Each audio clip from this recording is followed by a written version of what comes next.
लोगोफोर नोंथांमोना गोबाङानो social media, news channel, YouTube, Facebook, Instagram नायो नङा होमबा? दा गोबाङा मिथिगासिनो दङ ससियेल मिडियानि थ्रुयै जोंनि बिटिसिनि सिङाव थानाय बाक्सा डिस्ट्रिक्टआव मा जानो हमगासिनो दं। जोबोद गिथावना जाथाय जादों, दुंहाव थासारि सोलिगासिनो दङ दा बाक्सायाव दासान्दि। बावैसो सिगां जोंहा आसामनि जिनाखि मुंदांखा सिंगार जुबिन गार्ग, जायखौ जोङो गोबाङा आसामनि सम्पद होननानै साननानै लायो। दा बयबो जुबिन गार्गनि जिउ जोबनायाव दुखु मोना नङा, गोबां बर'फ्राबो दुखु मोनदों आरो बेजों लोगोसे जोंनि आसामनि गुबुन गुबुन हादोरफोराव बा गुबुन गुबुन जायगाफोरावबो गोबां मिथियोमोन बिथांखौ। बलिउडआवबो बिथाङा गोबां मेथाइ खनबाय। दा बेजों लोगोसे जोंहा बर'नि माखासे गोबां सिगां समाव जोंहा गुबुन जाथिफोरा, गुबुन सिंगारफोरा बेबायदि जुबिन गार्ग बायदि बर'नि इसिबां सुद्ध होनानै मेथाइ रोजाबनो रोङामोन जोंनि बर'नि रावखौ। दा जोंहा जुबिन गार्गआ टटेल 38,000नि बारा मेथाइ खनबाय आरोना। दोंसे दोंसे बिदिनो 38,000नि बारा। गुबुन गुबुन जाथिनि बिदिनो 40टा जाथिनि बारा मेथाइ खनबाय आरोना बिथाङा। 40टा लेंगुवेजनि बारा मेथाइ खनबाय। जोंनि बर'आवबो बिथाङा बर' मेथाइ गोबां खननाय दङ। नोंथांमोना जुबिन गार्गनि खोनासङोब्ला सोरबाया दायो बिथांनि मेथाइ खोनासङोब्ला दुखुबो मोनगोन जानो हागौ। गोबां माने मोजां मोजां मेथाइ खनदोंमोन बिथाङा। दिनैसिम रावबो जुबिन गार्ग बायदि गुबुन जाथिया जोंनि बर'खौ इसिबां सुद्धआव बर' मेथाइ रोजाबनो हानायखौ आं नुहुराखै आरोना। दासिमबो आं बारा नुवाखै। गोबाङा खनदोंब्लाबो माने थाबथा थुबथा मोजां बर' खननो रोङा आरोना बिथांनि बायदि सुद्ध।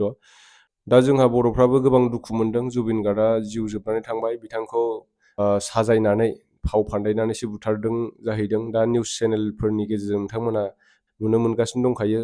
सिंगापुराव बिथांखौ स्टेज प्रग्राम खालामनो लांदोंमोन। जोंहा नर्थ इस्ट फेस्टिभेल खुंनो थांनायाव जाखि बिथांखौ लानानै थांदों जुबिन गार्गनिनो जोंहा मेनेजार श्यामकानु महन्तमोन। दा बेजों लोगोसे माखासे टिम दंफायो।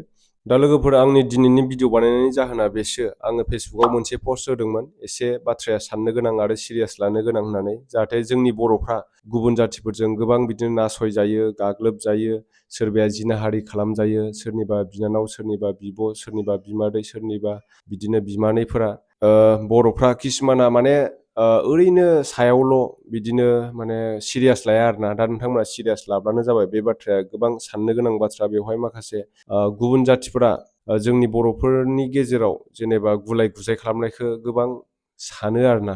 किसुमाना बर'फोरखौ नाख्रेबनो नासयनोल' सानो। दा जोंहा बिटिसिनि सिङाव थानाय बाक्सा डिस्ट्रिक्टनि जिनाखि जेल, बे जेलाव श्यामकानु महन्तमोनखौ लानानै दोनफैदों आरोना सानजों सान।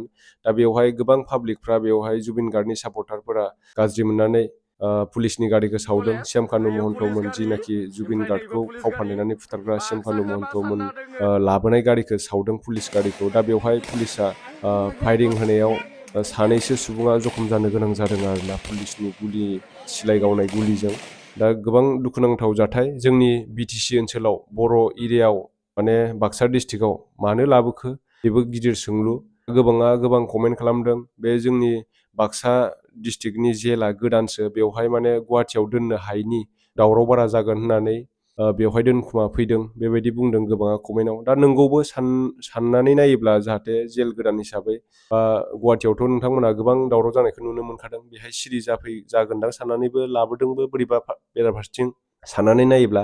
आरो गुबुन फारसेथिं साननानै नायोब्ला जोङो जोंनि बर' एरियायाव मानो लाबोखो, गुबुन बिथिं नगावफोरथिंबो गोबां जेल दङ, बा गुवाहाटियावनो बेलेग साइडथिंबो गोबां जेल दङ, हमनानै ला जरहाटफोरथिंबो दङ जेला। दा बिथिं मानो लाङासै, जोंनि बाक्सायावल' मानो लाबोखो, बिटिसि ओनसोलनि सिङाव थानाय बाक्सा डिस्ट्रिक्टआव मानो लाबोखो, नैबेफोरबायदिबो आरोना। दा साननो गोनां बाथ्राया बेनो, जाहाथे जोंनि बर'फ्रा बयबो खौसे जाहाथे सोरबा उमुक पार्टिनि थुमुक पार्टिनि बेफोरबायदि होननानै नोंथांमोना गावजों गाव बिदि सोंखारिलायबाय दाथा।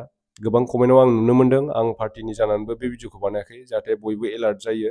दा नों जुदि सोरजोंबा माबा मोनसे खालामजायोबा, नोंखौ रावबो आय होननाय रावबो गैया। नोंखौ रावबो माने सोरबा सासे जेलाव थाङोब्ला, नोङो दायनिगिरि जायोब्ला नोंखौ सापर्ट खालामग्रा रावबो गैया।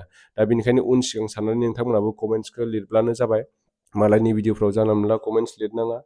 दा बेनो, आं बयखौबो जाहाथे जोंनि बर'फ्रा बेहाय जानला मोनला अन्थाइ खुबैलाबायनाय माबानायफोराव पुलिसफोरखौ जाहाथे जिनाखि जोंहा आयेन दं हिसाबै, जोंहा गोबां बिदिनो गिदिर गिदिर केस जानानै थांबाय, सोरबा रेप खालामबाय माबाय। दा जों लुगैयो बयबो रायजोफ्रा नियाय मोननांगौ होननानै बयबो लुगैयो आसामनि। दा बेवहाय माने जोंहा न्याय लुगैब्लालाय मा जानो, जोङो सोरनिबा बिदा फंबायखौ बा नोंनि फंबायखौनो सोरबा जिउ फोजोबबाय। दा बै जिउ फोजोबग्रा मानसिखौ जुदि नोङो जिउ फोजोबफिनोब्ला बेवहाय आयेना नोंखौ आयेन मथेसो माने बेखौ खालामनाय जागोन आरोना। दा जुदि नोङो सोरखौबा जिउ फोजोबफिननो सानोब्ला दा नोङो जेलबो जानांनो हागौ। जोंहा दा बिनिखायनो जिनाखि आयेनखौ आखायाव लादों, दा सरकारानो आयेनखौ आखायाव लादों हिसाबै बिथांमोना बिजिरगोन। दा नों आंहा पाब्लिकआ बेवहाय गावनि आथिङाव गाव रुवाजों दाननानै लानायसो जागोन आरोना नोंथांमोना जुदि सोरजोंबा हेफाजाब होनानै अन्थाइ खुबैनो थाङोब्ला। दा लोगोफोर, नोंथांमोना सोरजोंबा लोगो जानानै पुलिसफोरखौ बा सोरखौबा सरकारनि मानसिफोरखौ अन्थाइ खुबैनो थाङोब्ला नोंथांमोना गावनि आथिङावनो गाव जावनानै लानाय बायदि जागोन, गावनो खैफोदाव गोलैगोन। दा बेनिखायनो नोंथांमोना सांग्रां जाबानो जाबाय। बड'लेण्ड दाबिनाय समाव जोंजों गुबुन हारिफ्रा रावबो सापर्ट होआखै। जोंनि बेरेखायै गुबुन जाथिफ्रा सोरबा आलादा माने एसटि बिनायनि नामाव, सोरबा माबा बिनायनि नामाव हेन टेन गोबां माने जोंजों माने बेरेखासो ओंखारदों आरोना। बड'लेण्ड दाबिनाय समावथ' गोबां जोंजों रावबो सापर्ट होआखै, नोंथांमोना नुगासिनो दंखायो। बिनिखायनो गावनिया गावनिखा होननाय बाथ्राया सैथो दै लोगोफोर। बिनिखायनो नोंथांमोना एलार्ट जानानै थाब्लानो जाबाय। नोंगौ, जोङो जास्टिसखौ मोननांगौ, न्यायखौ मोननांगौ, खिन्थु न्याय बिब्लालाय जों मा जानो, गावजों गाव दावराव दावसि खालामब्लालाय मा जानो। दा गुबुना गुबुन खालामबाय थादों, बेफोरखौ जोङो बारा सिरियास लानाङा। सिरियास लानांगौ बाथ्राया बेबो, दा किसुमाना बुंदों कमेन्ट्सआव, जोङो बर'फ्रा मोजां मोनजानाय नङा जुदि जुबिन गार्गजों सापर्ट होफायाबा, बेफोरबायदि बुंदों। दा नोंथांमोना उन सिगां साननानै एसे थाल लाब्लानो जाबाय आरोना। जुदि सापर्ट होयोब्लाबो नोंथांमोना उन सिगां सान। जोंबो दुखुखौ मोना नङा मोनदों बयबो। बर'नि गोबां मेथाइ खनबाय बिथाङाबो, जुबिन गार्गआ 50थानि बारा बिथाङा बर' मेथाइ रोजाबबाय सिगां समाव। गुबुन जाथिनि सिंगारफोरा जोंनि बर'खौ इसिबां शुद्धआव खननो हायाखैमोन दिनैसिम। दा माने जुबिन गार्ग सिंगारा गोबां माने बर'नि मोजां मोजां मेथाइ खनलांबाय, गोबां शुद्धयै बर' रावखौ माने गोबां मोजाङै बिथाङा मेथाइ खनदों। नोंथांमोना बिथांनि मेथाइफोरखौ खोनासंब्ला गोसोआव निस्सय दुखु मोननो हागौ। दा बायदियाव माने गाबखांनाय फैयो आरोना गोसो सिङाव, दा बिथांनि मेथाइफोरखौ खोनासङोब्ला।